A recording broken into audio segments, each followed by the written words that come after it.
full load pistols and whistle Dixie.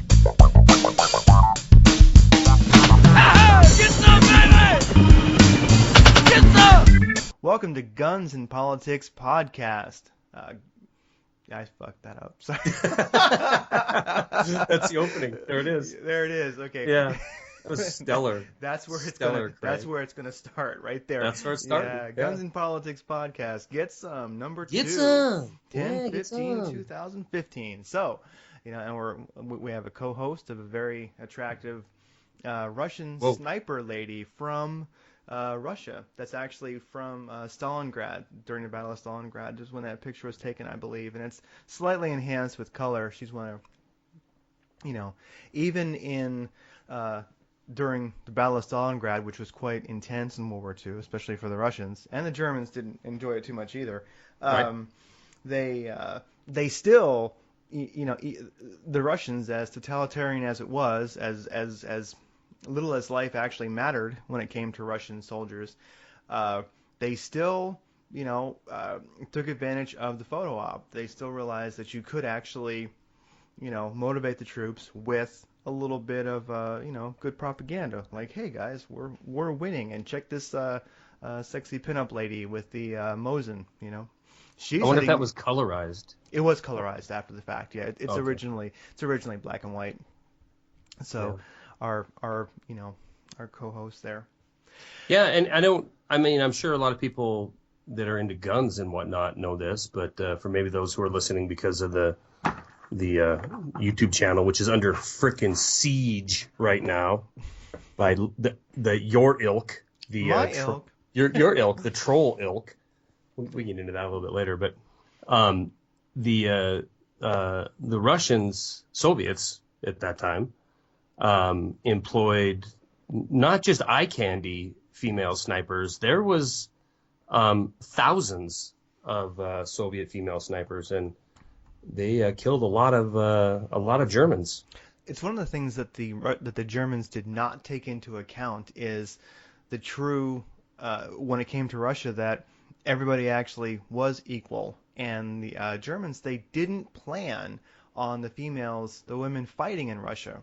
So they had, twice the force facing them. They didn't realize that. So, and women were employed, especially as snipers, since they were not quite as strong, and they weren't so good with the bayonet up front, But they found that I believe the Russians found that women were actually naturally better shots, and by our body geometry, women are better shots. They're better marksmen.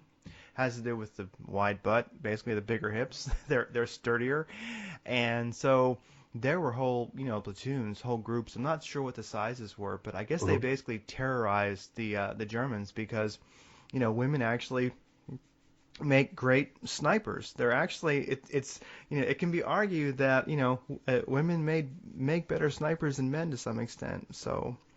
They tore them up. So, and there were actually, for some odd reason, maybe just all Russian women were attractive back then. I don't know. Maybe they still are. But there were a lot of famous, rather hot Russian snipers that were women during World War II, and they definitely took pictures of them. That woman there, I'll put a caption in later, like what her name was and such. But she's actually a legit, Russian sniper out of Stalingrad. Mm-hmm. Yeah, no, you're right. You're 100% right. I mean, there were over 800,000 women who served, not as snipers, but who served in the military during World War II, and a big number of them, not a huge number, but a surprisingly large number were employed in these face-to-face combat roles. And I don't know the I guess effectiveness differences between a male and a female sniper. I know, the top female sniper had well over 300 kills, confirmed kills. I don't know if that makes them. You're saying the body geometry makes them a better platform for a sniper because they got the big booty. Wider hips, basically. I guess technically speaking, it's the legitimately, yeah, the wider hips actually, from what I understand, actually give women a a step up, kind of, when it comes to marksmanship. They can be a little bit better. And if you think about it, if you watch a woman shoot, you can notice that they have a wider butt, wider hips, and that gives you a slight advantage. They have a better frame for it. So. Hmm. So the Sounds Russians, made up, Craig Simpson. It sounds made up to me. I'm not making it up. So Stalin was like, all right, you want equal rights? You got them. Get your ass out there and shoot people. Yeah, I was just reading a quick little blurb here. 89 women received the Soviet Union's highest award, the Hero of the Soviet Union. Mm-hmm. I was trying to get a number together. There's a bunch of pilots that were women. That is extremely progressive, considering the year and the era that was in. But I think it probably goes a long way to show the desperate situation that the Soviets lost 20 million people in the Great Patriotic War, as they call it. Yeah. We hear it in politics now, all hands on deck. Well, that's what it really looks like. That's what all hands on deck looks like. Man, woman, it doesn't matter. You guys are bunking together, you're killing together, you're dying together. And so I'm imagining that the not so attractive ones, the one that looked more like Joe Stalin than this lady that's going to be gracing the podcast, I imagine the not so attractive ones never made it to the propaganda reels. Probably not. But, I've actually, and I have a collection of pictures, but there's also a ton of them out there online of Russian sniper, like a female Russian sniper teams. Mm-hmm. I'm not sure what their units were called or what the size was, but it's probably like roller derby, where they had exactly, like they had the crazy names. Yeah, like bitches from hell or Bitches something like that. That's what the Germans called them. Yeah, bitches from hell. Yeah, that's what they called it. And they tore them up because they really mastered camouflage, because they didn't want to fight hand to hand because the men were stronger. So they really wanted to keep that distance advantage, and so they were really mastering camouflage and being right next to the road, right next to an area where the Germans were going through. And once they passed and put a couple 100 yards, past them, they would just pop up and start shooting them in the ass. And they caused quite a lot of havoc. So anyway, maybe I'll post some links to that on the page after the show. Yeah, and we didn't talk about this before, but it's very interesting. And I am looking now at some information. This Nina Labaskia and another lady, Ukrainian, Ludmila Pavlichenko, had over 300 German kills each. I mean, that's a lot of freaking people. That's what is that? Roughly three companies of infantry. That's a lot of people. They were badass. So it's the thing. World War II history has always been. I've always been a bit of a World War II history buff, and there's two parts of the war a couple parts that I've always liked to study. One is the Battle of Stalingrad itself, because it's really a pinnacle moment, and it shows you a lot of the German strategy that kind of lost the war for them in Russia. Ferocious battle. I mean, just ferocious, freezing cold, and bloody and gory, and you're right. I agree, Greg. You could say that on the Western Front and the Eastern Front was the beginning of the end. That was the first major setback that the Nazis faced, and it was the beginning of the end. Oh yeah, and you look at the whole war, kind of the Germans going after Russia, where they were going after the Ukraine. There was that big operation Barbarossa, I think it was called, and they lost it. Then they went back in, and so it's. There's something about I have found that some things as we get distance, we lose them. So some things historically, as we get distance from them, we lose them. But some things as we get some distance from, some things historically that we get distance from, we actually gain more, we learn more. So actually World War II, if you're a bit of an historian and you like to study World War II, as time is passing, we're getting to learn more about it, which is kind of not as common. Usually you things get lost, but one of the greatest ways to study World War II, I found, is there's so many diaries of soldiers, both German, Russian, American, that are out there, and you can buy these, you can read them, and I find that you learn more about the war from those. I find Yeah. in any other, like. I think that's definitely true of earlier wars too. Mhm.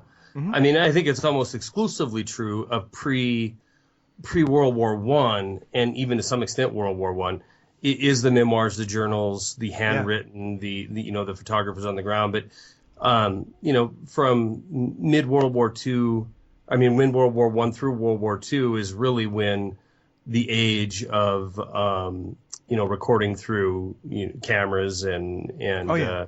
not just still images, but the video camera. I mean, it really went a long way for us, all these years later to be able to recount. And but you're right. I mean, you get prior to that, and you have to, if you talk about the Civil War, well, there's some pictures out there, but you really got to rely on these personal testimonials.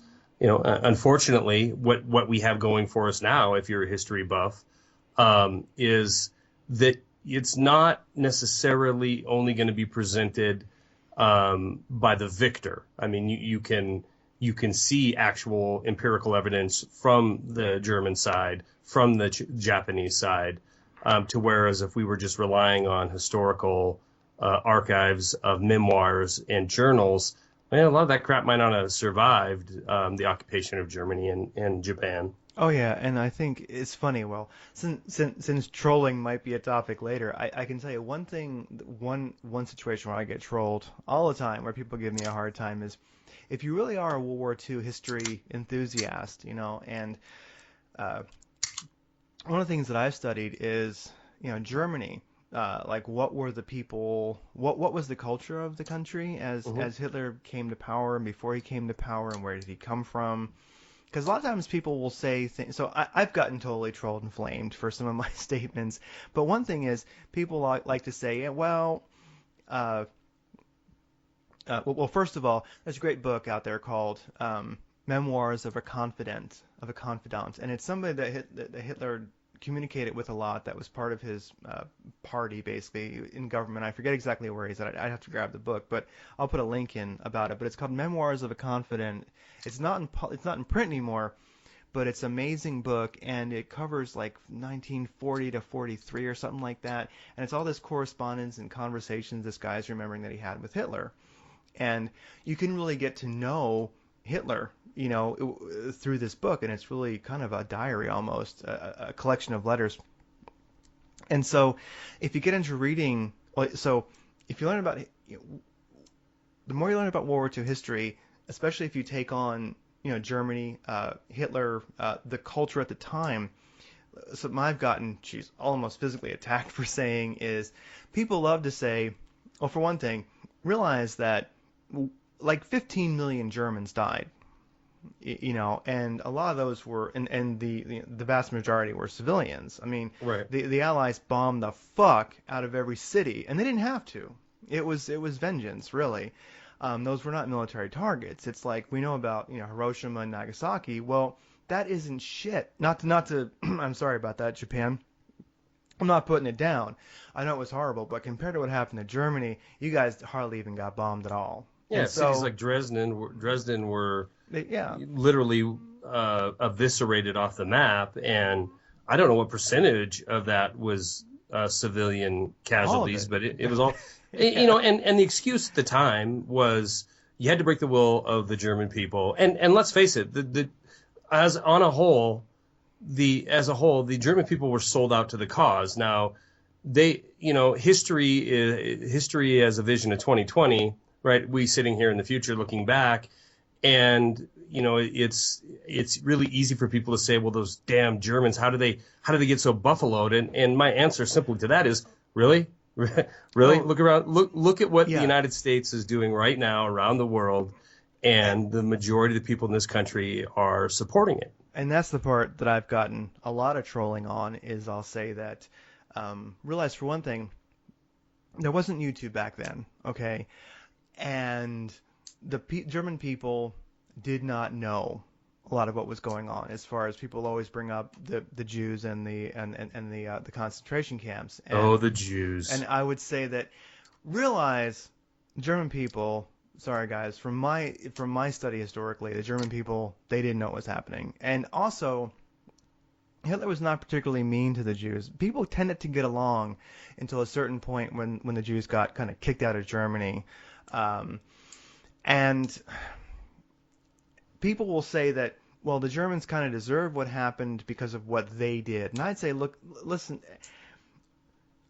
and this is what I know I've frustrated people with, is that we as Americans have a lot more control of our government right now, and we can stop what it's doing. We know what it's doing if you care to know. Like, you know, and we're not stopping them.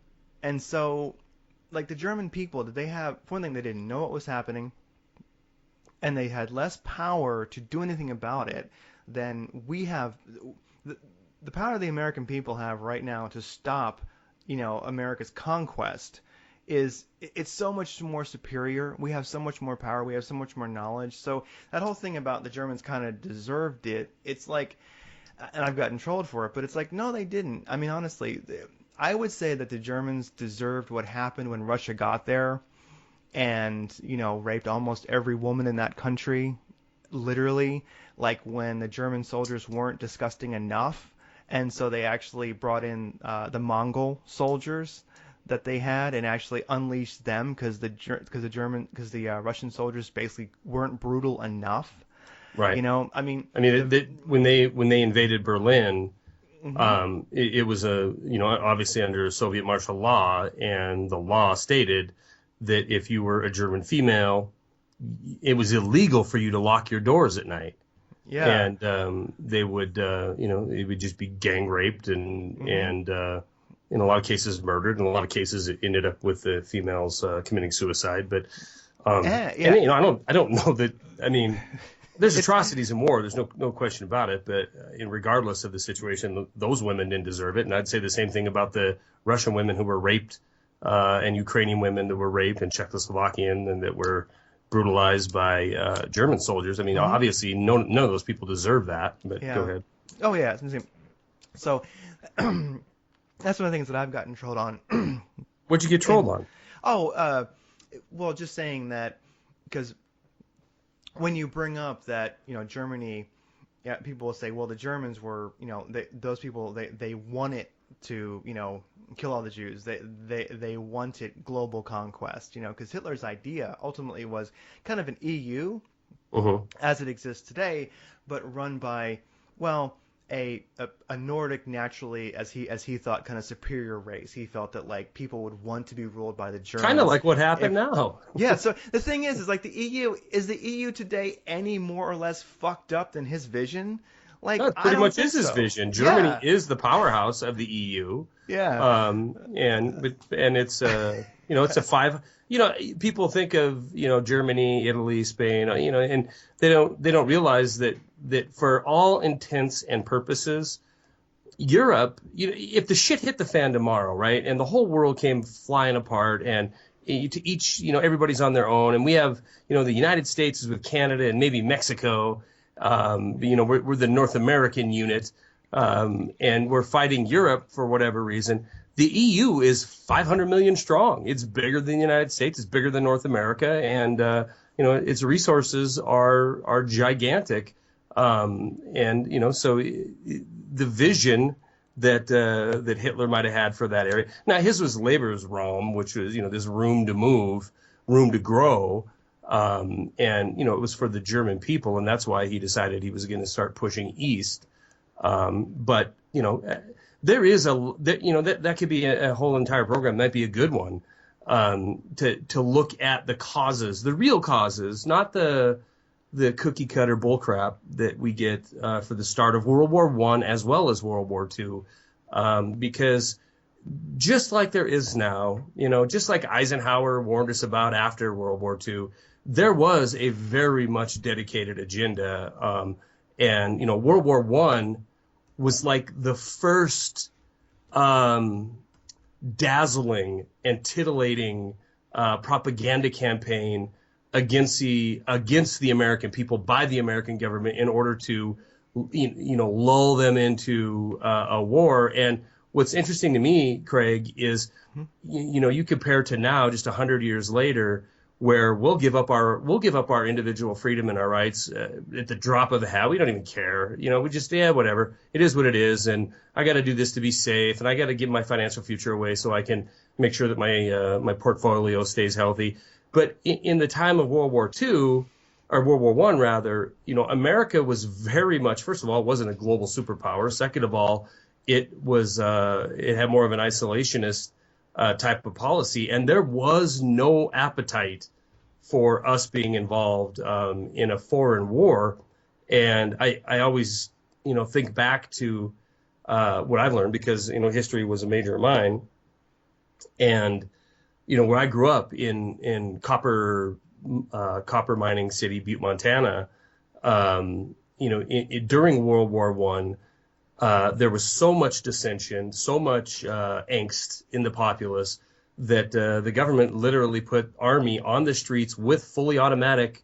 I don't know what the brand of the machine gun was at the time. I'm assuming it was one of the water cooled big boys, but they had machine guns on the streets of Butte, Montana to force copper miners to not congregate and encourage them to get their butts down the copper mines, because you need copper for bullets. And look how far we've come. From a nation that its first thought is you're going to have to pull a gun on me and point it at me to force me to produce for a war effort, to now where we'll sit back and we'll let the government say it's okay to kidnap and detain indefinitely an American citizen. And in fact, it's okay to bomb him into oblivion because he's suspected to be. And you know what? If that's okay, then, well, it's even okay to kill his son just a few weeks later, which, I'm not making that up. That all happened. But anyway, this is guns and politics, so I don't want to get too much into. Yeah. Well, it's a good topic. Female Russian snipers in World War II, and how different were the German people during World War II than Americans are now. Yeah. I'll put that. There you go. In the notes. In the talk. Well, and I know the topic that we had talked about during this week, which is fun. This is fun because we just pick a small little segment of this life that you and I have that we love. Oh, hold on. I'm gonna step away for 15 seconds. Hold on. All right. I gotta turn my oven alarm off. Hold on. All right. Well, I'll continue on while Craig is making special Seattle brownies, and we pretty much all know what that means out there in the land of happy-go-lucky. Anyway, it has been fun because Craig and I we do share a lot of communication back and forth talking about. Sorry about the dead space. Okay, I'm back. That's all right. It wasn't dead. I was talking. Oh, good.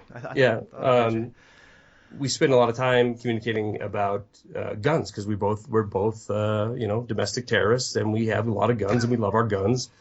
And so this week we decided that a good topic would be something that him and I have talked about pretty extensively over the last year or even longer. Extreme, yeah. Yeah, is military surplus, and shit hits the fan and into the world. And what do you want? If you can only get one gun, what do you want? And is it the way to go? Because these are military surplus weapons, and I think we have some pretty interesting takes on it. But the first thing I want to bring up is an article you wrote that we posted, and you have on your site, which is whatisanaoperator. Is it whatisanaoperator.com, right? Yeah, whatisanaoperator.com. Yeah, and I thought it was a very good article about. Why don't you explain a little bit about it? Yeah, so I updated a little bit today while I was at work and put some, Russian sniper. You can leave that out in case your boss is like, no, it's okay. It's okay. No, I was working actually. I just, multitasking.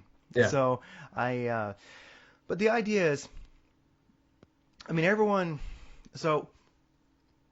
idea is, are surplus rifles still worth buying?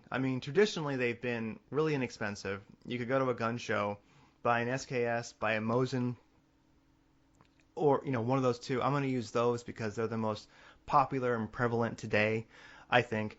And a Mosin was like $69, and SKS was like $99. And then I've had some older guys tell me like this week that, well, actually I bought a Mosin at Sears for $9.95 back in the day. So they've always been a dirt cheap weapon. And actually down south, especially where, some people don't have a good deal of money, the Well, I don't think Mosin, you have to. I don't think it has to be regional for that. But go ahead. yeah. So I guess wherever you hunt, let's You're say a regionalist. yeah, I'm a regionalist. Let's Yeah. say Midwest, let's say down south. Yeah. Those are the areas where I know of this being the case, where people had public land nearby and they didn't have a lot of money. The Mosin was actually, you could go to a gun show and you could buy a Mosin and a can of 440 rounds of ammo for Sure. under $100. And a lot of deer and elk down south and in the Midwest, like Colorado, you might say, I guess Utah and Nevada, Hmm. have been taken out by Mosins with open sights.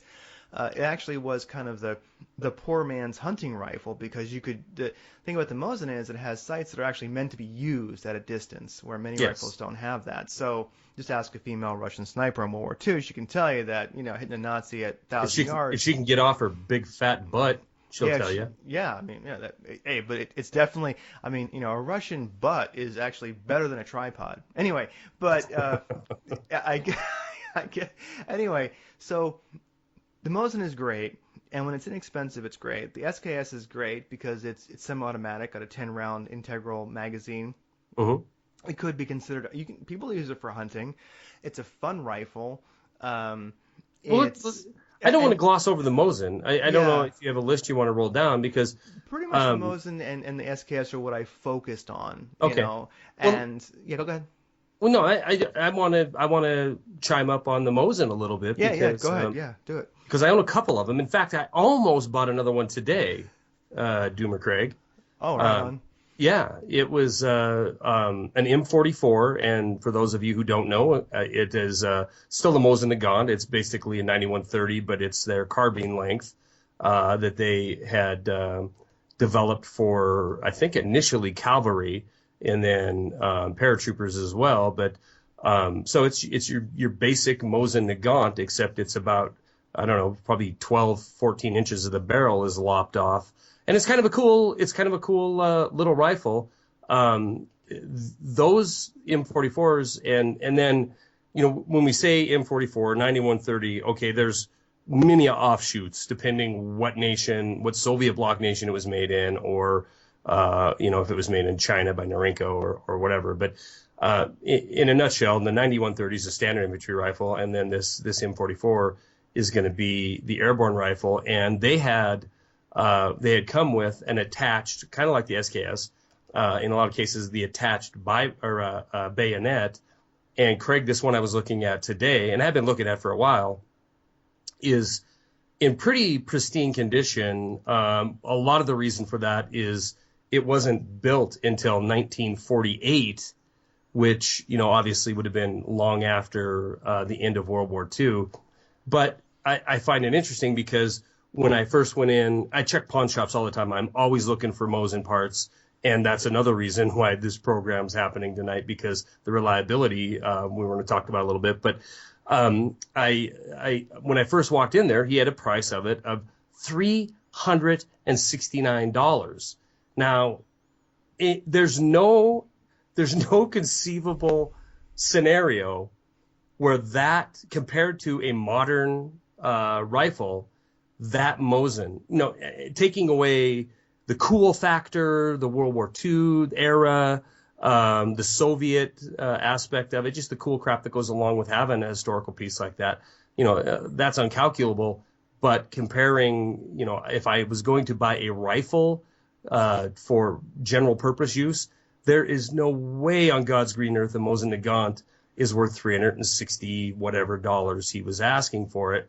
And today he's down to 315, and I threw out there thinking, there's no way this is going to be accepted, an offer of 290, and he probably is going to take it, and I'm going to end up with another M44. But like I said, it's on almost perfect condition. But the point being this: a Mosin Nagant is a cool gun. It's a cool caliber. But I'm going to be honest, and this is going to piss some people off who are Mosin lovers, probably Eric Lovely, although he's a reasonable. You're used to the trolling. Yeah, now I am. Apparently, since my vacation, I've been spending all my time in Israel collecting shekels and becoming a goyim scumbag. But anyway, the Mosin Nagant in any of its machinations is cool. And if it's $100 gun, I think you're nuts not to have one. But it's not that accurate. It's not that reliable. It's not a modern firearm. And if you're going to pay a comparable price for it as you would a modern firearm, and this is your go-to hunting rifle or into the earth rifle, home defense rifle, which maybe, people listening, that it ends up they need one rifle that fits all those bills. It is the worst choice you could possibly make if you're spending that kind of money. What's your take? I mean, Craig, you've shot the hell out of your Mosin and you put a lot of money into your Mosin. Look, it kicks like a mule. It's not fun. It's not a fun gun to go shoot unless you put a $100 muzzle brake on it. The bolt is tricky at best, and I guarantee if you own one, there's going to be a point where you are, for whatever you're worth, punching that bolt in order to cycle around out of there. Oh yeah, the accuracy is okay, but you're stuck with iron sights unless you spend $100 and get yourself a scope mount, and then all of a sudden you just have a mediocre platform for an optic. I love the gun. I got a couple of them. I'm probably going to buy another one, but it's just a cool old thing for me. I think that for me, if you like old steel, it's a fun rifle to shoot. I would say that the new steel that rifles are made out of is not the same as old steel. So if you get an M1 Garand, if you get any of these old rifles, there is something neat about the steel, about the metal. And so a Mosin is an inexpensive way to shoot some old metal, because if this person's a enthusiast of the history of weapons, it is a great way to have a piece of history in your gun safe and some old metal, and it shoots like nothing else quite does. And to me, a Mosin for $69 is worth buying. Absolutely, all day long. Yeah, an SKS for $99, that's worth buying. Yeah. But the thing is, they don't cost that anymore, and that's the problem. They've both been pushed into what a modern rifle costs. And I mean, if you got the extra money and you want something historic, you want something fun, I mean, most people who are gun enthusiasts, they have a gun safe full of odd things, full of neat things, full of guns they love that are unique and not really practical. And that's fine. I would just say that the Mosin's completely not practical. It's totally a safe gun. It's a great way to try something out from World War II.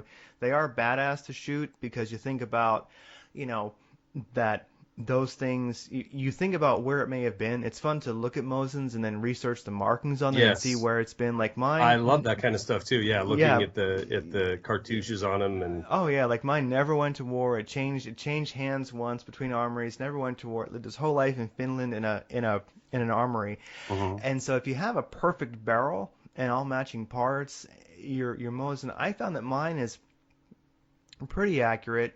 The only thing is, I guess I find myself looking at it and going, what am I going to do with this thing? It's neat, but it's not practical. What, like take it hunting? Well, one of the things I noted in the article was if you put a brass stack or scope mount on it, the problem is that it's not really sturdy. If you bump that thing, you're going to be off.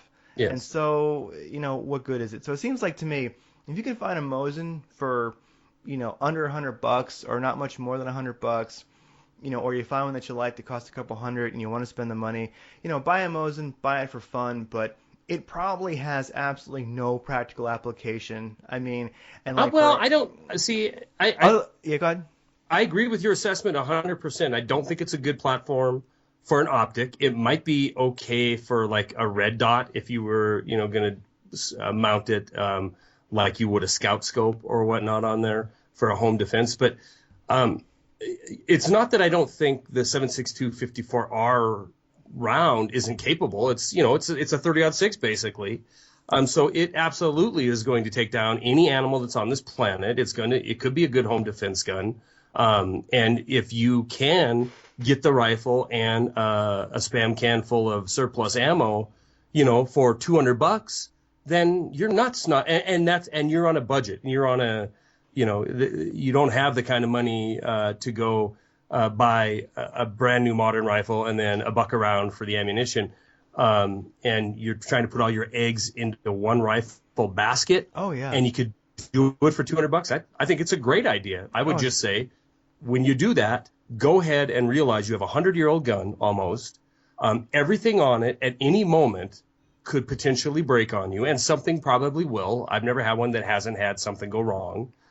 So, take that into account. Buy a new, when you go to a gun show, buy a new trigger group, or buy the clamps that hold the stock on, or buy a bolt, because, the tolerance on these things are kind of like an AK. Pretty much any bolt's going to fit in any receiver. So, but is it practical? Yeah, if the price is right. Yeah, if you want to stay, like, especially if you live in Nevada or Arizona, Utah, I guess, and where you live, Montana. Montana. The thing is, there, if you want to buy a Mosin, it's in good shape. You buy that 440 round can of ammunition straight from, like, Romania, made in like 1940 or something like that.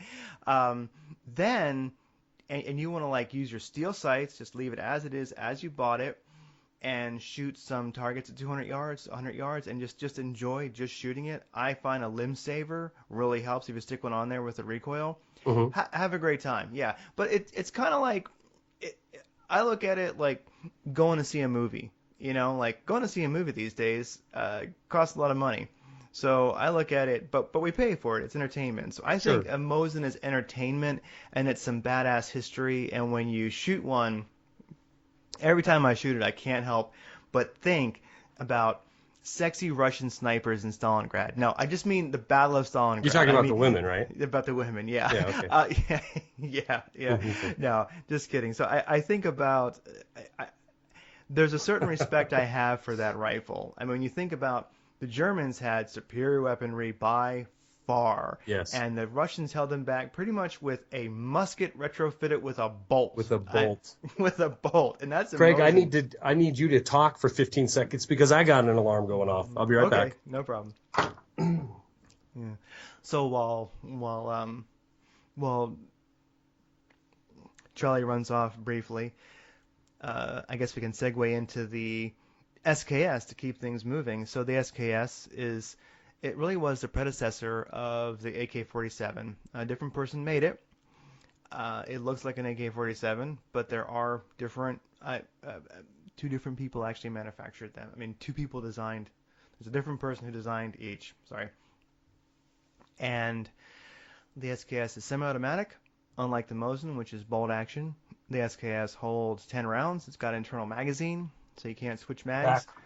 Yep, and I was going over the SKS, and I was saying the SKS, you can load it by hand, one round at a time, but that's really where you can oftentimes find ammo, the 7.62 by 39, the AK ammo, on 10-round stripper clips. If you've ever gone to a gun show or you've ever gone and bought ammo, you'll notice that sometimes it comes on stripper clips, and if you ever see 7.62 by 39 ammo on 10-round stripper clips, that was probably made with the SKS in mind, because if you get good with that, you can really, load them pretty quick. Oh, yeah. I mean, you could really get into, you can almost, reload with a stripper clip and an SKS as quick as you can change, well, definitely no slower than you change mags in an AK-47. No doubt about it. I have a really special place for the SKS, especially since you and I have been talking about this topic, because of a few reasons I want to get into. I do want to follow up just a little bit. I found it interesting when you were talking about a limb saver on that Mosin, and maybe the reason why I'm jaded a little bit towards the quality of a Mosin. First of all, 80-plus-year-old gun. It's made in some cases in the height of World War II, and it shows. I mean, you can look at the milling on it. You can look at the bottom of the bolt, and see the milling work that's been hastily done so they can get these things cranked out. And, that all comes to play if you shoot the thing a lot. And so I think that there is a part of the population that has those. A lot of people have them. Not everybody is like me and they live out in the middle of Montana and I can go shoot, any night I wanted to. I shoot my guns a lot. And the Mosin I found in every case, the more you shoot it, the more you're out there putting rounds through it, you're going to have something go wrong with it. And if nothing else, it's going to be, you're going to be beat to hell because if you're shooting the full the military spec round, it is a brutal round, especially when you get into like that M44 I'm talking about, that little shorty. I mean, it literally steel butt plate. If you were laying prone and holding it wrong, you could end up, with a busted collarbone. You had mentioned the limb saver, and what I wanted to add to that was on my 9130, me and a friend bought muzzle brakes for them, and they were like $70 a piece, and they're god-awful ugly, big old giant looking, they look like the original muzzle brake on the Barrett 50 cal. But oh my goodness, what a difference that made. I mean, it tamed it to where you could sit there and fire it all day with the steel butt plate and not have any problems whatsoever. It became a pleasurable gun. But, I'm modifying that piece of history in order to do it. Yeah. No, I'll actually put that under cool things to check out. Mosin muzzle brake, Mosin, Mosin muzzle brake. Yeah, and I'll get you the name of the company. It's Texas something or other, but not too difficult to install. They kind of just bolt on. You don't have to thread it.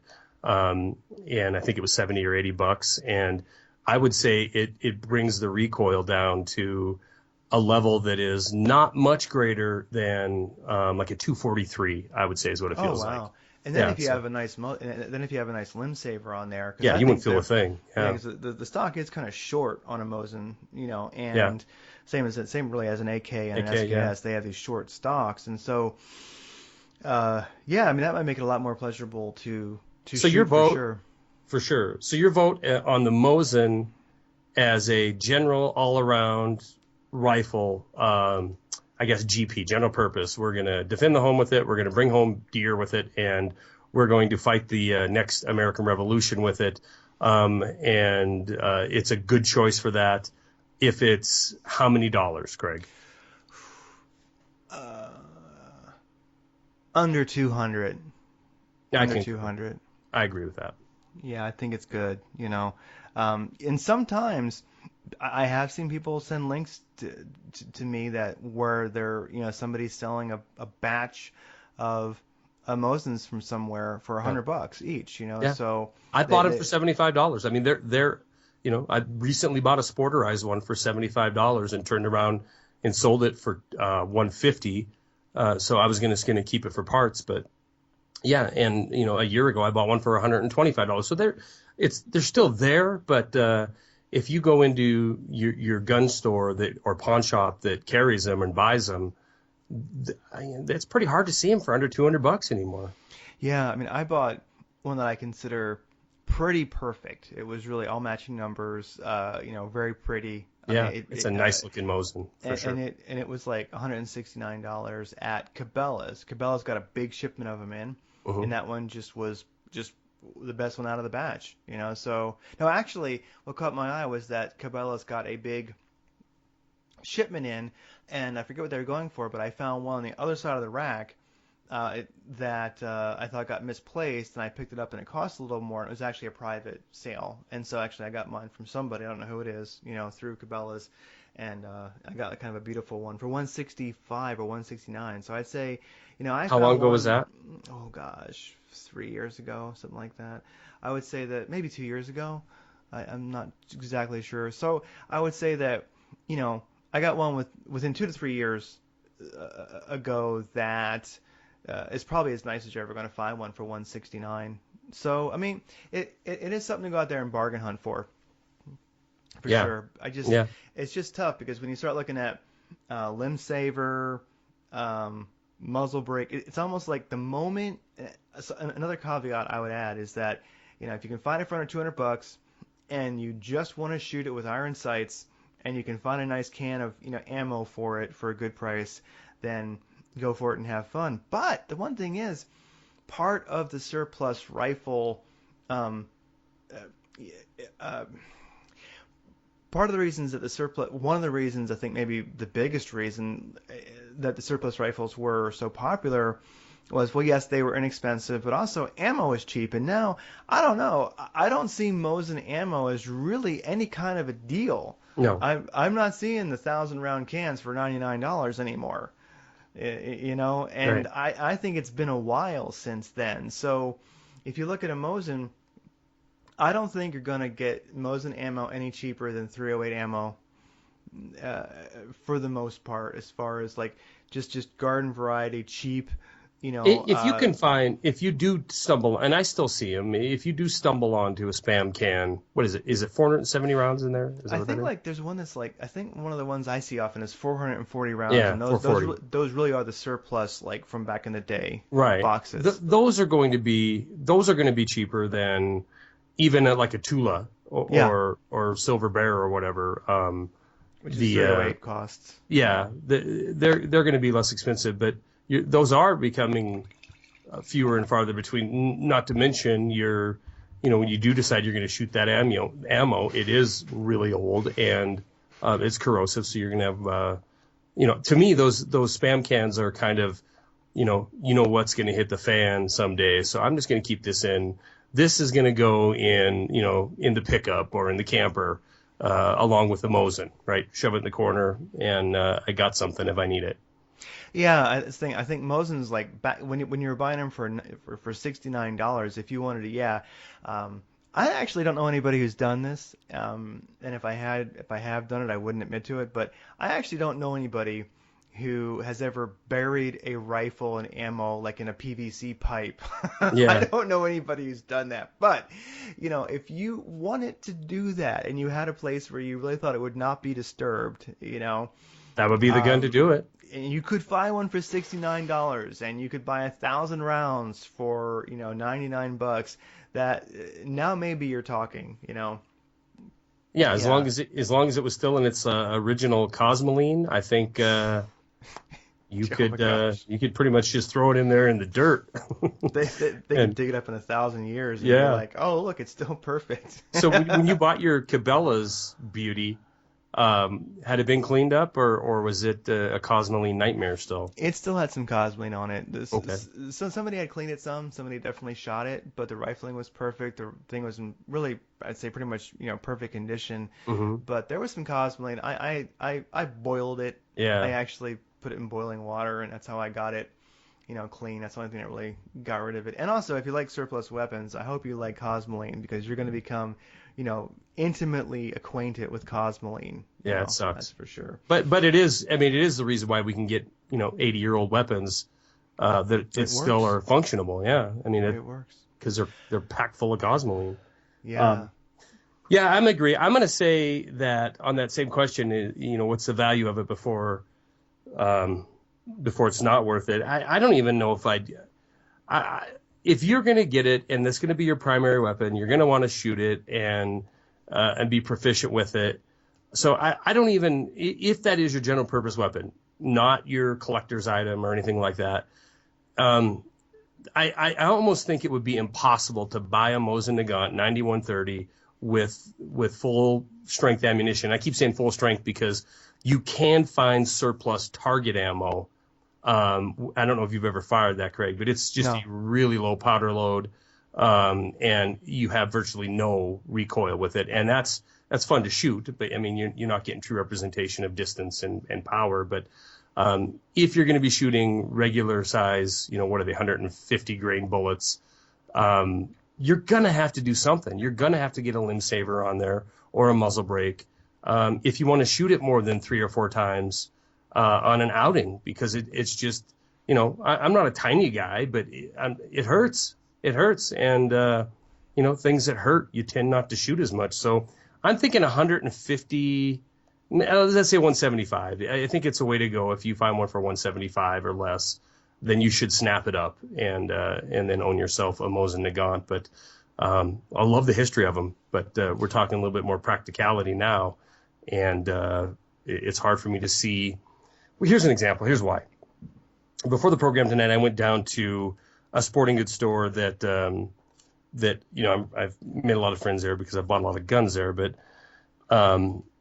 here's an example. This is a Savage Axis, right? A modern entry level rifle by Savage. That the caliber that I grabbed was a 308. I didn't buy it, but I was looking at it. This was a package deal where it was a kind of crappy 3-9 Bushnell scope on there, but still scope, rings, rifle. Yeah. And it was $329 for that package, plus I think it was a $40 mail-in rebate. So you're in the $280 range for a full-size, full-caliber hunting rifle with an optic on it and rings and mounts that is going to outperform the Mosin Nagant at every level, period, all day long. I mean, I don't know. Do you have experience with an Axis? I own one of them. I've got a Ruger American. I've never shot an Axis. Okay, well, American Axis, it's, as you know, the Ruger American is their entry level. The Savage Axis is their entry level. Remington has a 783. That is their entry level. And they're all in that same ballpark. They're all within about $100 of each other.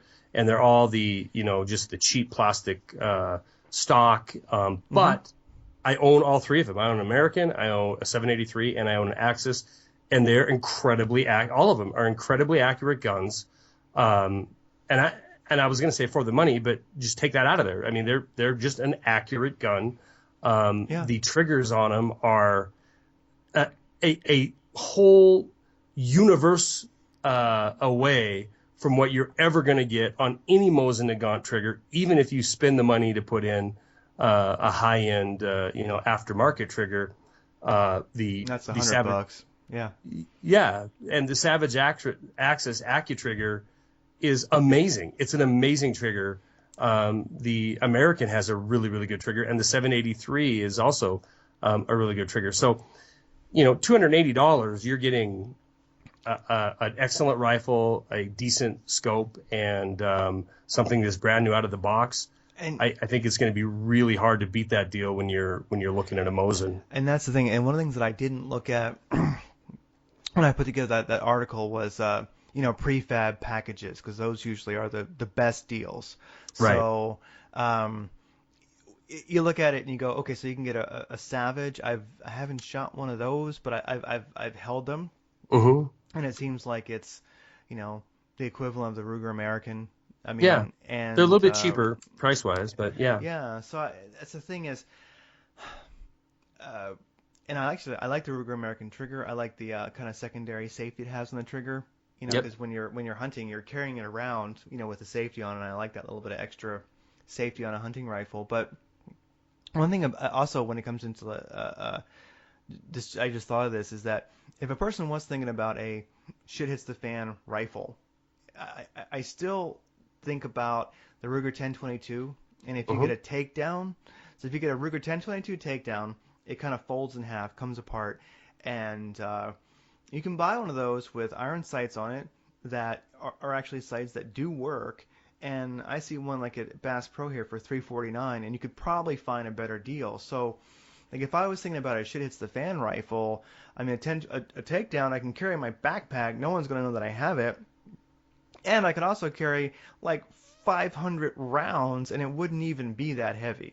Yeah. So I mean, when people think about, I need a shit hits the fan rifle, well, I mean, if I had a choice, honestly, between a Mosin or a 1022 for, like, shit has hit the fan, I need a rifle for defense and hunting. I think one of my sweet spots might be a Ruger 1022. And I mean, if it was suppressed, it'd be even more badass. But I mean, as far as general purpose practicality, shit, it's the fan rifle. You could hunt with a 1022. You can hunt with a 22. I mean, you're going to be blood trailing for a while, but you can do it. So, somebody said you can carry around a Mosin, an SKS, or a Ruger takedown, 10-22 in a backpack, which no one knows you have, and a couple hundred rounds of ammo, which don't weigh anything. What do you want to do? I don't know. I think I'd want the Ruger 10-22 takedown.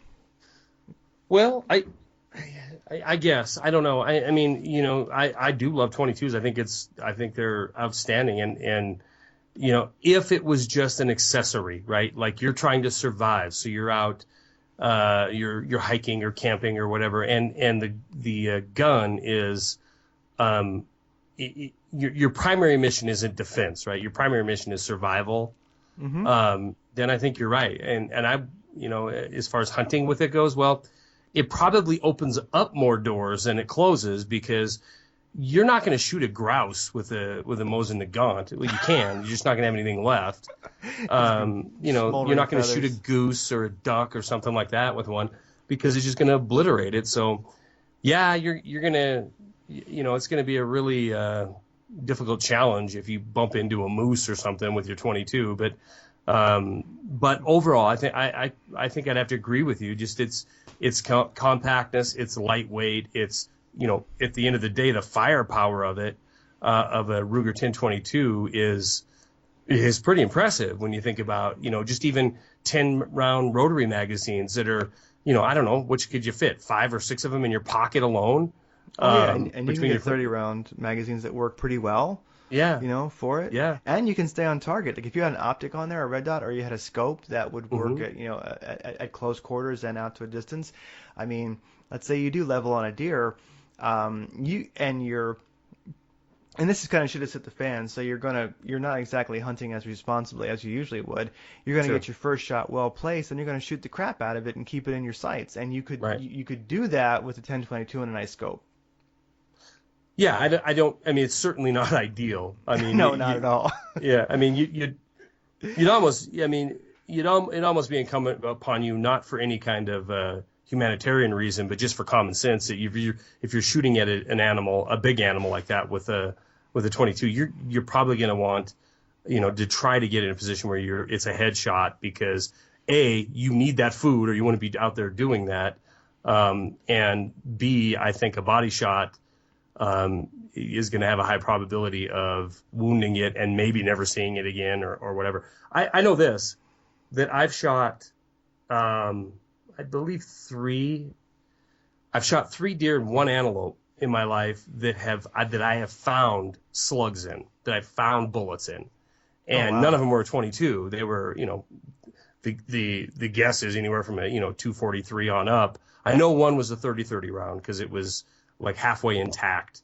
So yeah, you shoot them in a muscly area of their body with the 22, it might kill them, but it might be a month later of an infection or something. But overall, including defense, I think, the firepower that they have, not to mention the fact that it is a very versatile, fast-moving gun, a platform that would have some defense capacity. But so yeah, if you're surviving, packing, hiking, trying to make your way home, trying to make your way to a different location, and you're doing it in a vehicle or on foot, I think it is a good choice. I mean, it's something you could train with, pack it up, put it in your bug out bag, and kind of forget about it. Just leave it there with a couple hundred rounds of ammo, and it would always be there. So yeah, as far as would I pick that over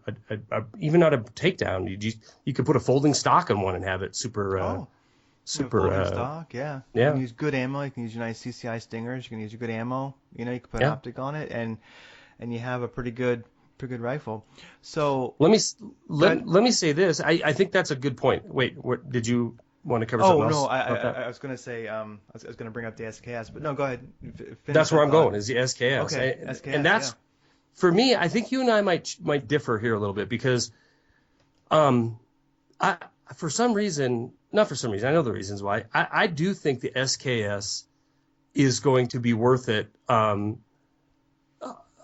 lot more financially than something like a Mosin would be, and it is because I do think it's young enough of a platform that it has some really important benefits that modern weapons have.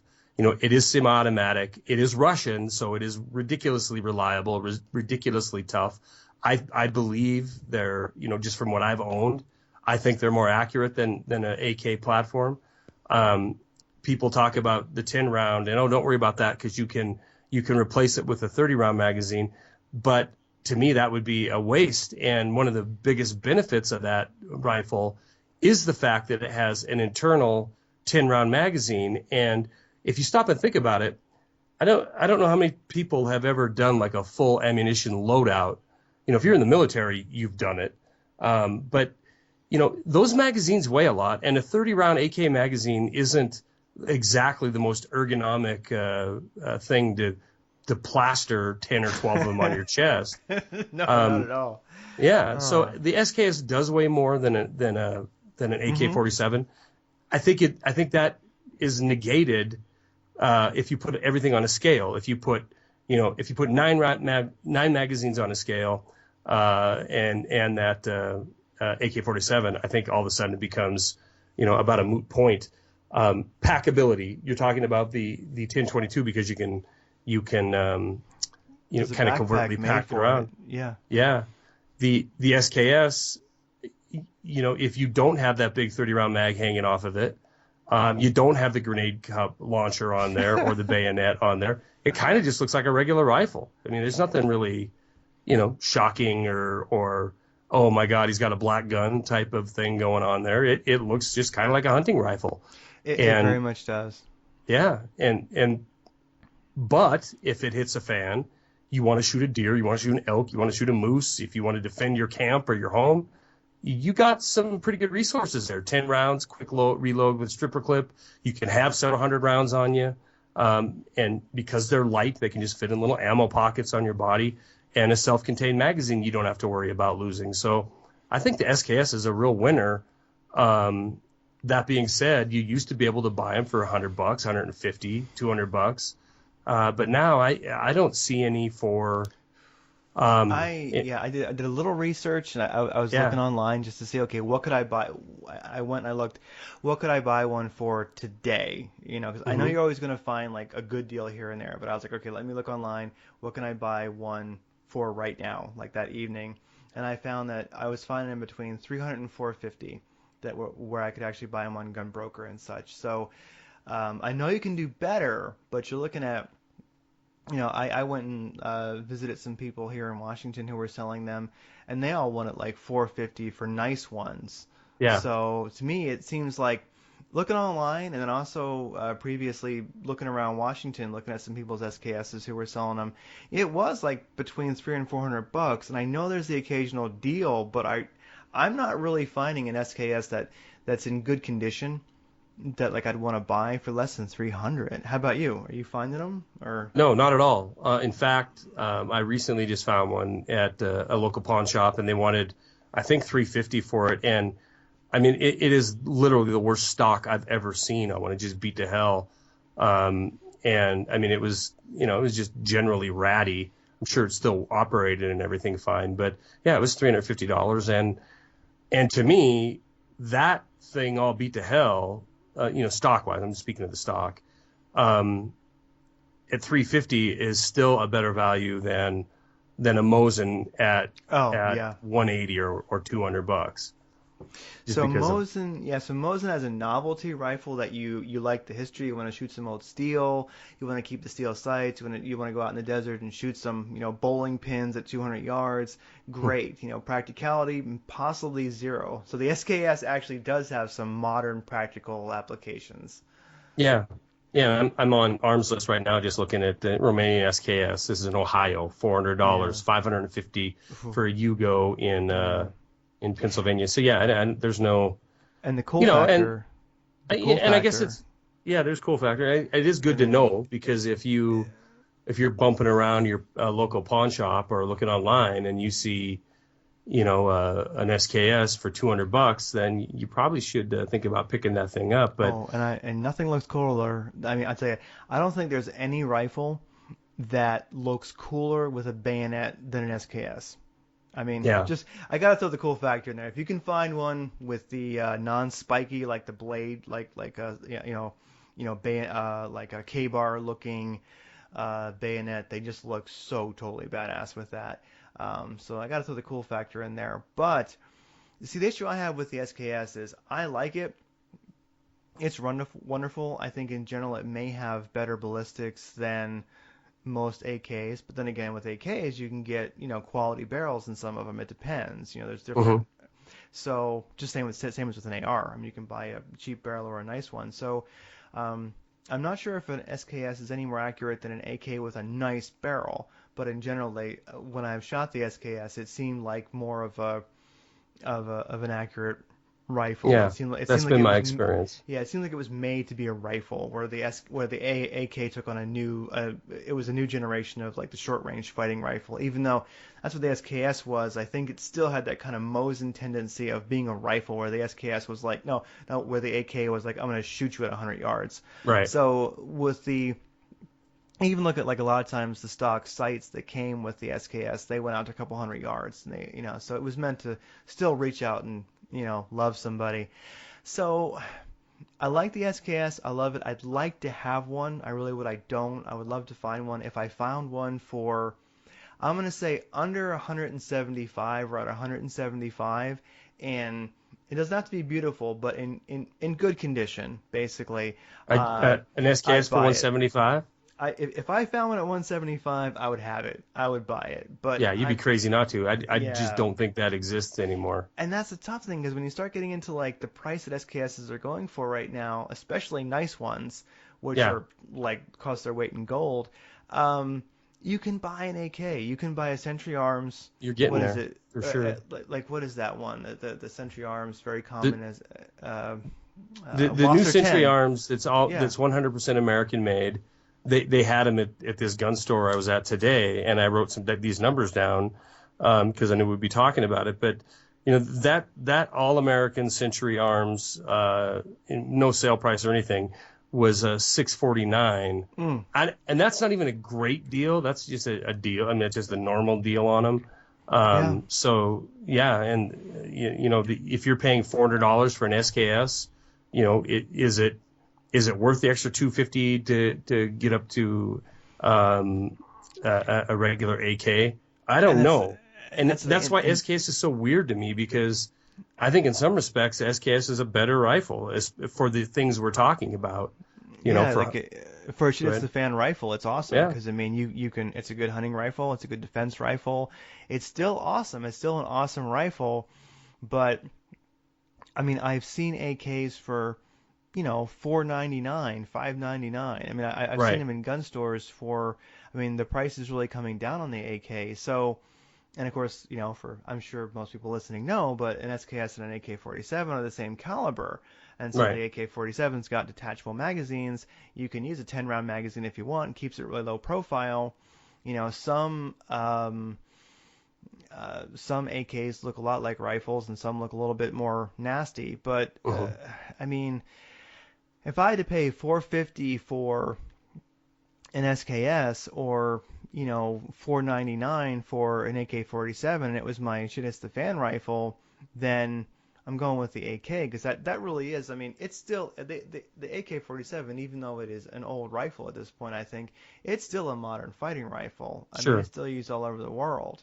Yeah. So that's the problem with the SKS. I love it. I want one, but it's like, if you can just swipe your credit card a little harder, or reach a couple more $100 bills out of your pocket, you can get an AK-47 if you want to go the 7.62 a route.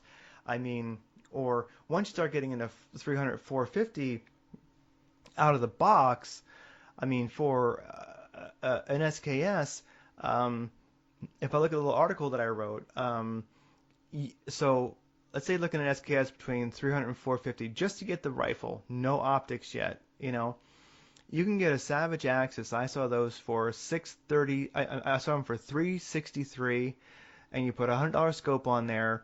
You spend $30 for rings, and you buy 20 rounds of ammo at $10.95 for $308, and you're actually hitting the range shooting for $503.95. You talking for the Access package? So I think you found one for less. It's under $300 by the time, but that's an outlier, and we're not really talking about the Black Friday sale here. We're talking just in general. Yeah, so I tried to be practical. So I went with like the best price that I saw rifles that I could actually buy, and I went with $30 for scope rings, and then for the SKS and the Mosin, I went with what a mount costs for a scope because you got to buy one. With the Savage Axis and the Ruger American and 308, I just went with I didn't have to figure in a scope mount, just rings. So for each rifle, the cost of the best price you can get it at, a scope mount where it's needed, $30 rings for all of them. I just said $100 for a scope, and then I also added one box of 20 rounds of ammo for each one. Mm-hmm. Because I'm thinking I'm gonna buy this, I'm gonna have the gun store put the scope on it, and like zero it for 100 yards for me, best bet like they'll do sometimes. A lot of times you buy a rifle, they'll put the scope on it for free right there at the store. Why not? It saves you a lot of sighting in hassle, especially if they're good at it. So I went to the store, I bought the rifle, had the scope put on, zeroed at 100 yards, bought a box of ammo, I'm going to the range. So for an SKS, if you got lucky and found a good deal on one, that's $481.48. For a Mosin, that's $446.95. For a Savage Axis, that's $503.95. And for a Ruger American, that's $599.95. So it's tough because those prices, really, and that's assuming you got a great deal on a Mosin or an SKS. Right.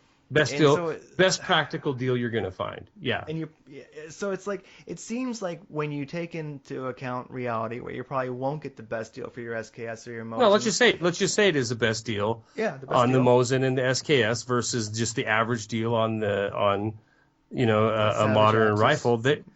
I don't know who can make the argument that I got to get me that Mosin or SKS. It's a little easier to make with the SKS only because it has a little different, capacity than it's got a better capacity than those entry level rifles, and it has a semi-automatic. But does that outweigh all the other benefit of having a modern rifle? Accuracy, dependability, just floating the fact barrel. Yeah, right. Yeah. Better trigger, better barrel. No, I don't think it does. I mean, so I guess in a nutshell, you know what? You could throw into that category too, Craig. What's that? We're talking modern entry-level rifles, and we'll call them hunting rifles. But you could even throw in modern entry-level AR-15s. I mean, that same store tonight, the prices I checked on it, $529 for a DPMS Oracle, which is it's a decent AR-15. Mid-range, so, good, will always shoot. Yeah. And there you put the same scope on there, so you're about $600 for that as well. So I guess we've whittled it down to this. If you're going to get into, and that we're talking Mosin and SKS.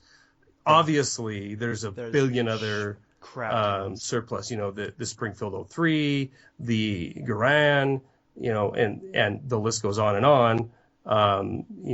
U.S. and Allied as well as Axis surplus guns that you can pick up, and I would love to have some of them just because they're cool. But to think that I'm ever going to harken back to the day and that's going to be my battle rifle or my home defender, I don't just think it's realistic, and I don't think it would do that great of a job at it. It's going to be badass. It's going to be fun to shoot when you go out to the range, out to the desert with your friends. Like if I take the Mosin, everybody who doesn't have one has to shoot it. Once, and they're like, okay, that's cool. That's cool. I'm good. I'm good. Then you put the forest fire out that it started, and and with that said, I mean they're wonderful. It's kind of like having an AK-47. I love my AKs, and everybody has to shoot it. Everybody loves it. Everybody kind of feels a little bit disintegrated with their AR after that. They're like, damn, I've never shot a man's rifle before. Oh, my God. Here we go. Talking about trolls, And so it's kind of fun. I don't know. I think the SKS and the Mosin are wonderful. One thing I can say about in this whole situation, we're talking about the Mosin, the Savage, and the Ruger that I looked at. The SKS is semi-automatic, Hmm. so it is, it does have that going for it. Sure. But then again, like you mentioned, like I mentioned, like the AKs are pretty good in price. You found an AR that's pretty good in price. So Hmm. you can find a much better semi-automatic, fighting rifle caliber. Yeah, and if you decide you're gonna, the thing with the SKS is you can trick it out and basically turn it into, an AK. I mean, it's going to have the 30 round magazine, adjustable stock or folding stock, a little different piston system, but still the piston system. Yeah, And stays if you do clean. that, then all of a sudden you're paying more for the thing than you are for just going and buying a brand spanking new, just made today, AK-47, for $600 or 550 or whatever. So Exactly. And one of the things that I worry about with the something I just thought of that I worry about with the Mosin, and I'm not sure how prevalent this is or how often it's happened, but it is old steel. They're made in a hurry. Not all of them. I mean, some of them may have imperfections. I have seen a couple cases, not personally, but I've heard of them and I've seen pictures of them, of Mosins exploding. Just the bolt, like it's old and it explodes. It breaks. The barrel cracks. And well, I and can, that's you got an and 80 that's year old gun or hmm older, and yeah, and depending when it was made, and if and that could be bad. And it's yeah. one of the things that I that could be bad. And some people have been, I don't know of anyone who's been seriously injured because they were wearing eye protection and such. But one guy had to go to the hospital and get stitches in his hand, but there was no real damage, just a cut. But it is something that has slightly jaded me towards my Mosin is that like this thing is old, it was made in a hurry, and it might blow up because they do. I Right, don't really know of any modern. I don't know of any, and it could have happened. I don't know, but I do not know of any Savages or Remingtons or Rugers that have blown up. You right. know, um, and that's something I do worry about because people will sometimes put those pictures online. They'll put the YouTube up, and I'm Well, like, let me put your holy mind at ease. crap! Let me Yeah. put your mind at ease. There's been some ridiculously huge amount of number of Mosin Nagants, Yes. 9130s and M44s that have been produced. And I really think your odds of being in three airline crashes is higher than having that happen with the Mosin. I mean, they are pretty much, their design is, um, for the peasant to pick it up and use it, and to be, safe for him to use. But with anything, even in 2015, 2000, what was it, 2013, we had a big Remington recall because there was triggers that were automatically firing, and hmm so I wouldn't. I'd be more worried about the SKS slam firing than I would the Nagant blowing up. But yeah, it's like anything, shit's gonna go That wrong. that is totally true. That is totally true. Well, I think for this evening, I'm going to skip the legally justified deadly force part of the show. We'll take that Good. on as like Hate as like a that. headline for a future one because that Hate that that is a lawyer whole talk. yeah that is a whole show and it'll be a good show in the future. So Definitely. what's nice about the show is we're already lining up guests and lining up Yeah. topics. So that's actually good. And in fact, I Yeah, talked to Eric last night, and I invited him next week because I heard. uh, I listened to it. okay, good. Then the premise of that program. And that'll be fun. Yeah. So if I was gonna like follow the usual segments, there's like the like news, what's pressing. Then there's Hmm. like the guns that Craig wants this week, guns that Charlie wants this week. Yeah. Then just cool things to check out. And so the gun that I want, if we're done with the military surplus rifles, are they still worth it? Kinda is my take I'm gonna on it. say no, they're not. They're not worth it. If our application is anything other than cool.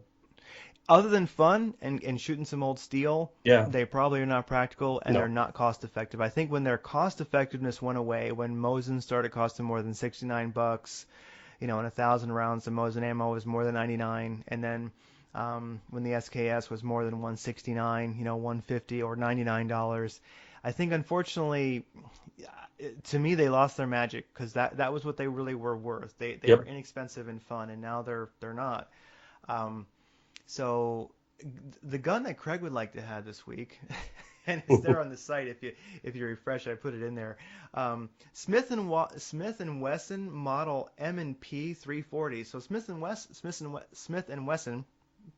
As you know, the M&P is a damn fine semi-auto. Well, they also have an M&P, of course, AR line, which just means they stamped M&P on it. But they have an M&P revolver line. Go ahead. Sorry. That's fine. And a musical intro for the Yeah. M&P, revolver line. They're black. They look cool, and they have a concealed hammer, so they don't get caught. And there's something recently, I can't exactly explain why, but I have thought about here in Seattle, if you're going to carry, you want to deep conceal. Once you get out of Seattle, once you're even out of, you can still be in King County, but when you're in Seattle, you really want to deeply conceal. You don't want to be seen carrying a gun because it's just not cool to be like, bending over to get some tofu in Whole Foods and have somebody see your, Springfield Armory XDM9, grip come out of your pants. Somebody will you will scare the fuck out of somebody probably, and you might get swatted. So it's just a bad idea. So in King County, in general, but Seattle specifically, you want to conceal carry. Once you get out of King County, you can open carry in Washington, and people will say, "Right on, brother." But where I live, it ain't the case. So one of the things that I thought about really deep concealing well is a revolver. You can carry it down the front. There's some great holsters for them. I put a link to it. It's basically the Smith & Wesson model M&P 340 and 357 because I think that is an amazing character. I mean, amazing caliber. They also, I think, they have this model in 9mm, semi-auto. So you could actually, go that route. Wait a minute, it's a revolver though. It just fires a 9mm parabellum round. Yeah, so you could and that way you wouldn't have to keep extra ammo for it, buy a different caliber. But to me, if I'm going to have a revolver personally, I like the moose that like the charging rhino stopping power of the 357. So yeah, and the fact that you not only within 10 yards shoot the person, you also catch them on fire with a 357 Magnum. So I've just kind of been thinking, that's the gun I was thinking about this week. I do ponder it. They're a little expensive, the 9mm ones. The 357 ones are expensive. The whole line is expensive. I'm not hung up on getting this particular one, but a 357 snub-nosed revolver with the massive muzzle flash would be a great deep concealment weapon with that where the hammer kind of freaking me out by the way you're exposed. saying deep concealment. Where are you going to put this thing so deeply? I could maybe link to it in the notes. I forget. There's a holster manufacturer. Damn, I forget who they're called. But it's like a nice Velcro kind of belt you carry, and then you actually have down the front of your pants. Oh my God! Your appendix carrying this thing, right? No, actually, you're pretty much like You're carrying it next to the shaft, pretty much. You're carrying deep concealment where I like my weapons, and so basically, it's just nice to know it's there. And so anyway, that is Now, have you? Is this? I got the link you sent me, and I haven't done any reading on this thing yet. But is it a lightweight frame then? Yes, lightweight frame. All right. So I've not shot that gun, but I have shot some of the lightweights, the featherweights, and they're fun. They're fun to shoot in 38 special. They are not fun to shoot in 357. And I guess that is kind of nice. You could train all day long with 38s, and then for your carry needs, we can carry 38 because it's a capable round. But definitely 357. Yeah, I think it's a good choice. How much is that gun? That's like $800 that one. Oh my gosh! It's fine. It's like $800 or $900. It's really expensive. That's kind of like top of the line dream gun right there. I've seen ones by Smith & Wesson that are smaller and have a hammer that's not exposed for even like $300, $400. So you can buy them for a more reasonable price. But for deep concealment, I really have deep concealment. Shaft concealment. I have deep shaft. Deep shaft. Seattle concealment. Yeah, a shaft holster. I am pondering the revolver. I mean, it's not so good to carry a gun that you don't train with, but the thing is, I think we also have to be practical. I mean, we can't live in, you'll go mad if you live too tactically, and Yeah. um, my gun of choice is an XDM9 by Springfield Armory, but at the same time, and that has a 4.5-inch barrel and everything. I like carrying a nice big one, but when you're going to Whole Foods, when you're going to places where, I'm not saying I do this to anybody. I'm just saying if you happen to go places where you should not have it, in Seattle, you do not want to be seen carrying it. And this way, I wouldn't have to even be self-conscious about it at all. And I'll link to the holster that I'm talking about that goes down the front, and I found that it's really comfortable. And also, the holster, oh God, I forget what it's called. I will link to it. It's a good around the house holster Mm-hmm. because you can wear it down the front or you can wear it around the back, around the side, and Mm-hmm. it has a nice big elasticy kind of band that you can adjust. It has Velcro on it, and you can carry your handgun in there, and you can also have an extra magazine. And personally, that's what I garden with. That's what I that it's kind of like having like some slippers and a robe. That's like my comfy holster. And so anyway, that's my gun of The the lazy week. man holster. I like it. Yeah.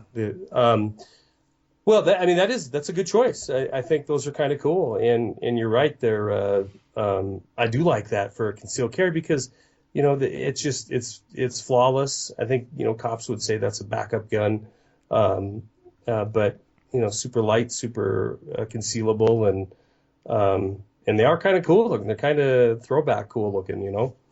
Um, Yeah. so it is hunting season. It's really close to rifle season here in Montana, and I've been, I shoot all the time, but I've been really working on some long distance stuff, and um, my favorite rifle right now for long distance is my Tika T3 Mm-hmm. in 223, and they have one in a local store that's exactly what I want in a 308, and it's synthetic stock, nothing surprising there, but a fluted stainless steel barrel, and in fact, I would buy it tomorrow if Tika would just offer it with a threaded barrel. Um, they don't. And the problem with those Tika T3 lights is they're so ridiculously light. It's one of the things I love about them. Yeah. But even in a 308, it's you have to do something. You have to put a limb saver on it, or not if you're just going to hunt and shoot 4 rounds a year out of it, no big deal. But if you're going to go do some serious shooting with it, um, it's just too light, and even a 308 is too much round for it. So when I do get one, and eventually I will, it's going to have to be with the understanding that it's going to go straight to a gunsmith and have a threaded barrel, so I can put a muzzle brake on it. But that is the gun right now that I'm salivating over. I I I've never owned a Tika until about going on a year ago, and for the amount of money you spend, I believe they're right around $700 for the rifle naked. I'm absolutely blown away with the accuracy of this gun, and I'm talking 500 yards with well under 5-inch groups, and just super consistent, even super consistent even with ammo that you think shouldn't be so outstanding. But so the Tika T3 in 223 that I have now is my favorite rifle. And I really want one in a bigger caliber in a 308. I won't go any bigger than that because I just don't see a need for it. Plus, my philosophy is I'm absolutely going to keep rounds that are utilitarian and that I can fire a crap load of. And I just can't have a 300 Win Mag or 338 or, I can't afford it. I mean, Oh, a dollar or 100%. $2 a round. Yeah, I So, found some. Yeah, I think that's the nice thing about 308 is I found some. I know I've mentioned it before, but I found some, mil spec ammo, for in 308 that's like I don't know, $8 a box or something like that, or maybe even seven, right. and it has the exact same ballistics as It's like 149 grain, and then it actually ends up being the exact same ballistics as 150 grain Hornady deer killing ammo, Uh-huh. basically. And so the thing is, I can work out and get my barrel hot with the cheap stuff, then and I know it matches the ballistics of my good ammo. Yeah. And I'll always buy a batch, like like one batch number if I can of 308 of the mil spec, then of the Hornady, just so I know that there's not going to be any variation. And I'll just so no, I think three. I love the Tikka.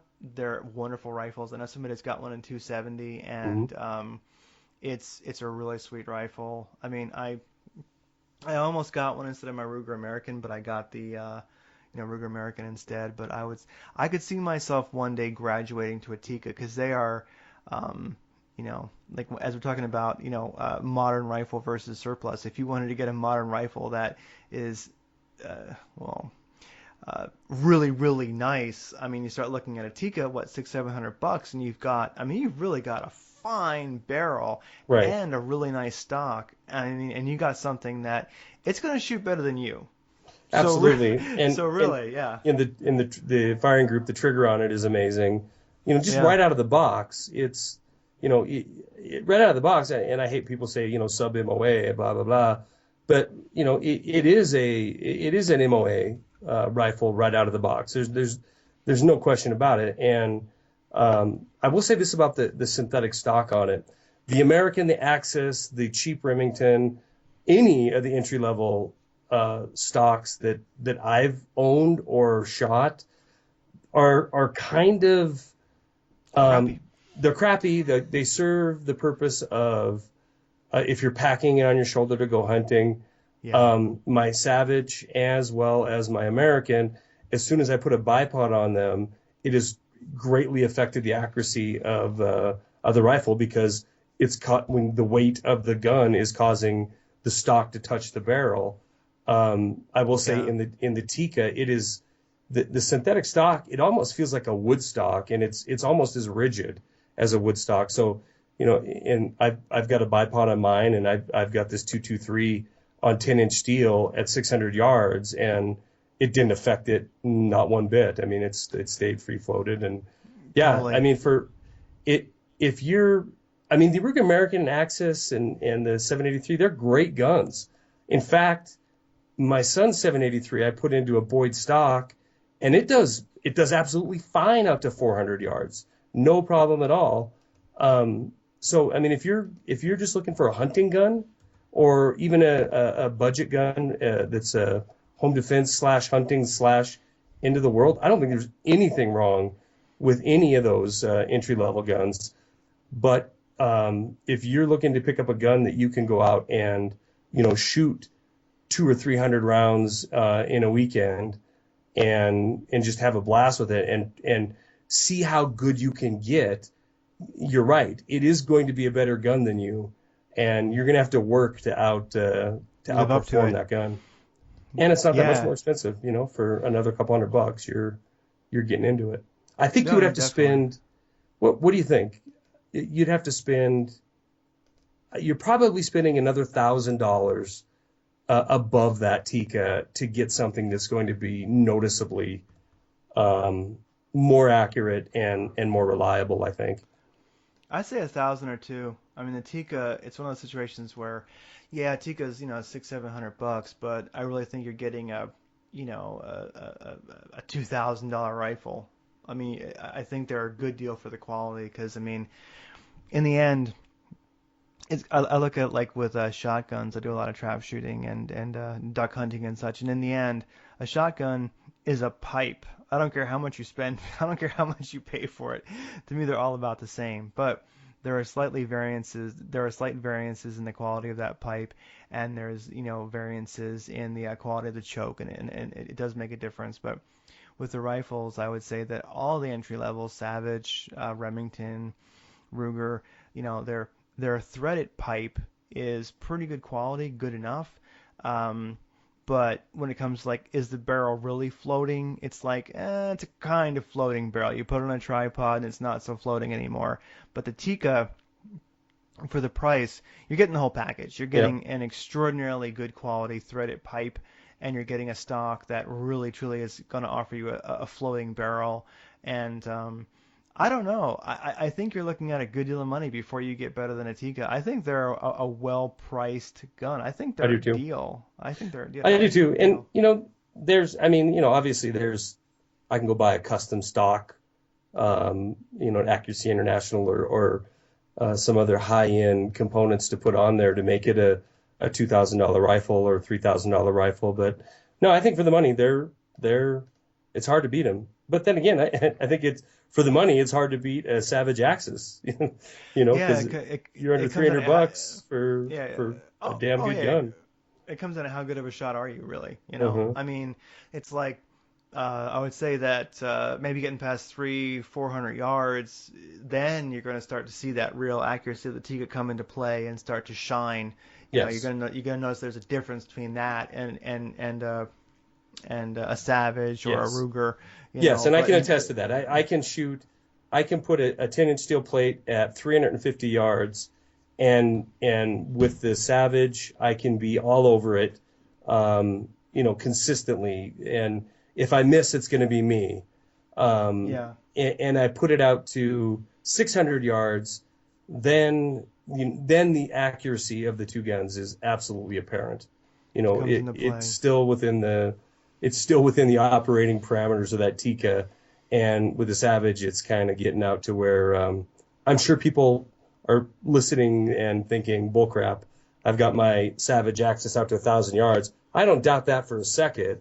I'm just saying, go out and put your target out there at 600 yards and sit down with 200 rounds of ammo and shoot 100 out of each one, and tell me which one you think is going to, which one you think performs better. I've done it. I've got both of them, and I've done it with the exact same ammunition out of the exact same length barrel, and there's just no comparison.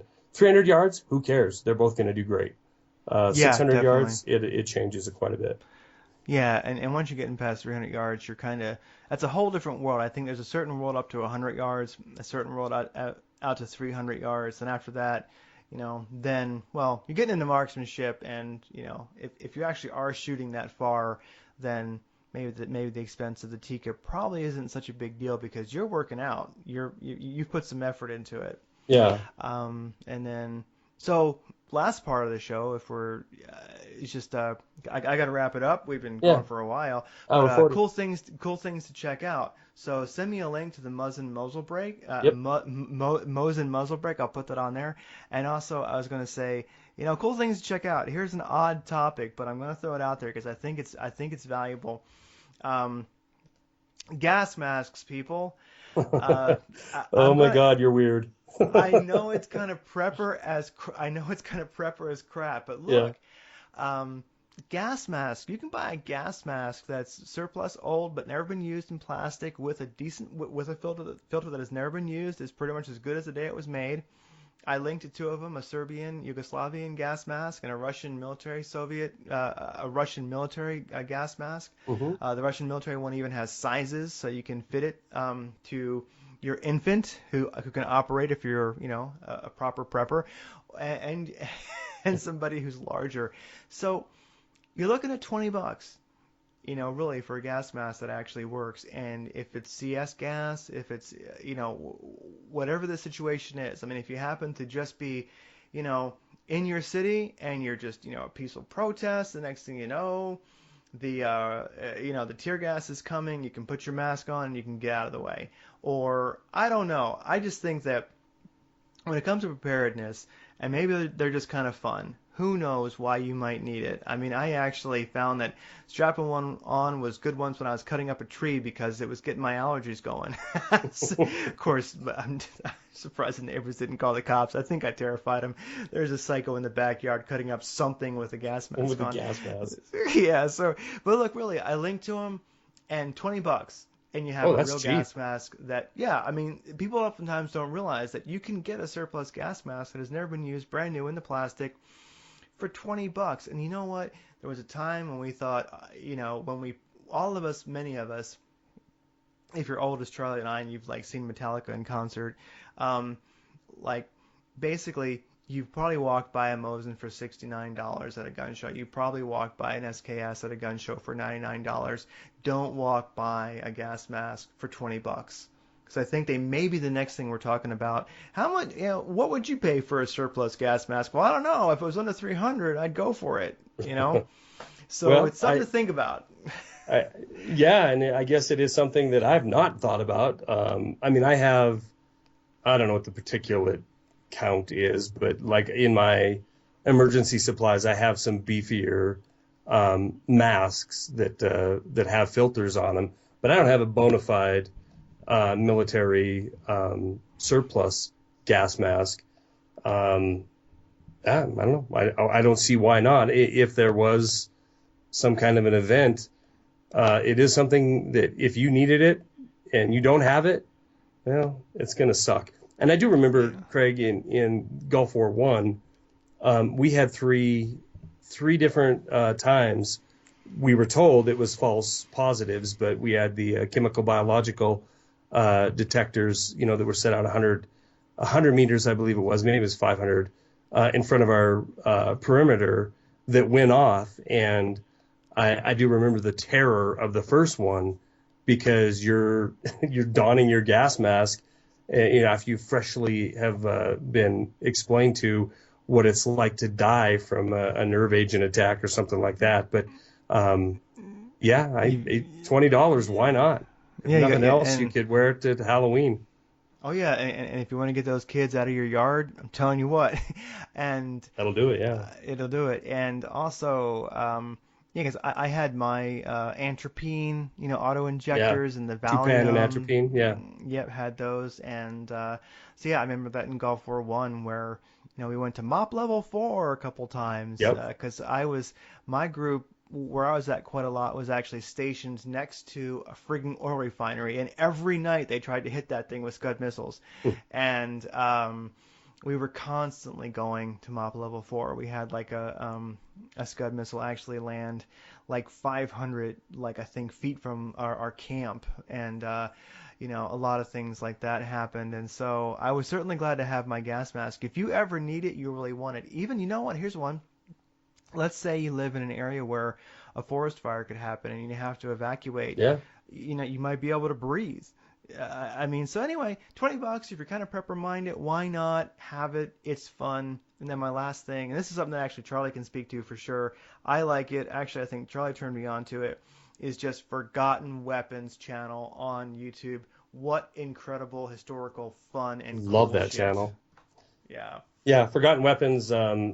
He looks at a lot of forgotten weapons, but and then explains the history of them, and then usually does a breakdown on them. And you'll get addicted to it, and you'll be watching harmonica rifles or these needle fire guns, and it just things you didn't even know existed. But it's a really cool channel, so check it out. Yeah, and I did find that my kind of old man robe holster, they called a Smart Carry, and I'll link to it. But yeah, Smart Carry, and it's so funny. If you go to the Smart Carry site, there's actually an old guy talking about Smart Carry. They have a YouTube embedded, and he's like, "Yeah, I like it. When I have the grandkids over, Mm-hmm. That's great." Yeah. So anyway, thanks everybody. Sorry. Oh no, that's what I was saying. So if you want a comfy old man holster that truly does deep conceal and is comfortable to do your dishes in, do the laundry in, Smart Carry, they rock. Right on. I want to thank everybody who watched last week. I think we had about 400 people tune in and listen, which is pretty dang good when you consider how long it was. Keep the comments coming. Although I don't think old Dimitri will be commenting anymore, because he did not like a video I put out, and he said he was jumping ship. But that's a conversation for another day. But I do appreciate everybody who's listening to this. I don't know what we're calling it, podcast, I guess so. Guns and Politics. This presentation, and leave your comments and questions in the area down below, and we'll do our best. I want to thank Skybird Bird. When I came back off my little vacation and my little retirement, she was the first one to jump on board and say hello. She's been following my work for 4 or 5 years at this point. So thank you to everybody who listened in, and we'll keep it rolling. Yeah, and remember, I only troll you people because I love you. It's the ones that I ignore that I don't like. So anyway. Troll, and yeah, well, I've had enough trolls as well. You know, it's not that the troll that I have some troll action going on the last couple of days. Me and Eric, especially today. It's the fact of why they're trolling, and it's has a lot to do with very, very closed minds and very, very shallow thinkers, and that bothers me when I think about that being in this community. But ignorance is everywhere, regardless of what community we call ourselves. So, but that's for another time. That's for another discussion. Yeah, yeah. I think that what you're getting trolled on was probably, I don't think there's anything you could actually throw out there that could have, triggered the community more than that. So I think that it's not that you did anything wrong. I just think that, I can say that, I know we're wrapping it up, but I mean, I know that I trigger people sometimes too. And just remember, like for me, I am a climate change don't knower. Yeah. I really don't know, and I don't concern myself. I'm a very active environmentalist, and I do a lot of things, but I don't do the climate change thing. So and I've heard everybody's who are pro and con global warming. I've heard everybody's silver bullet closed, boom, done. You're an idiot if you don't buy it. If you Right. don't know, this is the truth. But you don't like science, you're an idiot. So I get attacked by people who believe in climate change and people who do not. Everybody friggin' hates me. And I would just say that, remember, be kind. Be kind. Because, from what I hear from people who are both, believe in climate change and those who do not, I would not want either to inherit the earth, as horrible as both have been to me, just for not having an opinion. Right. So. Well, and that's the thing is, there's no quicker way to alienate somebody than to put on your dogmatic position. And it's fine to believe whatever the hell you want to believe. That is the beauty of being a human being. You can develop your own thought, and but when you close your mind off to what somebody says because of whatever, they're a Jew, they're gay, they're whatever, they're Democrat, they're a liberal, they're Bernie Sanders. If you're going to discount what a human being has to say, that might be, you might be able to glean some truth. If nothing else, you're going to be able to glean an indication of what they believe. And if you consider that person to be potentially the enemy, well, then you're an idiot for not having the ability to at least listen to what somebody says. But so the point is, because you don't have a position, or you have the antithesis of somebody else's position, for the mind to be ultimately just closed and the ire to be raised because you feel like somebody's has a different position or point of view than you, that is ignorance, that is childishness, and it is a surefire way to end up in a FEMA camp. And that might sound ridiculous and that might sound sensational, but think about it. If you're so easily trained to believe that anything that comes out of somebody who's considered to be a liberal's mouth, that you could just shut it off and you don't have to hear a word they say because it's irrelevant, then you know what?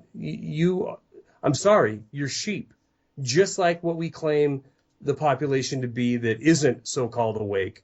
That's what you are when you are so sold out to one ideology, or so sold out to your own information rolling around in your head, that you don't have to open your ears to anybody else, because there's never going to be anybody that's in lockstep with you unless they're a damn liar and they're trying to sell you something. Yeah, that's it. That's enough of that talk. This is gun Sure, talk. yeah. Gun talk. Yeah. Oh, and actually, I think it's a very great summary. I'll just close the show notes with "Be kind when triggered." So everybody, take care and be kind when triggered. Yeah, because Craig's shoving guns down his pants. Shaft carry. Shaft grabber. All right, buddy, I'm gonna go. I gotta grab my kid. Take care. Bye, All right, buddy. everybody. Good show. I'm in a world of shit. Yes, but I am alive.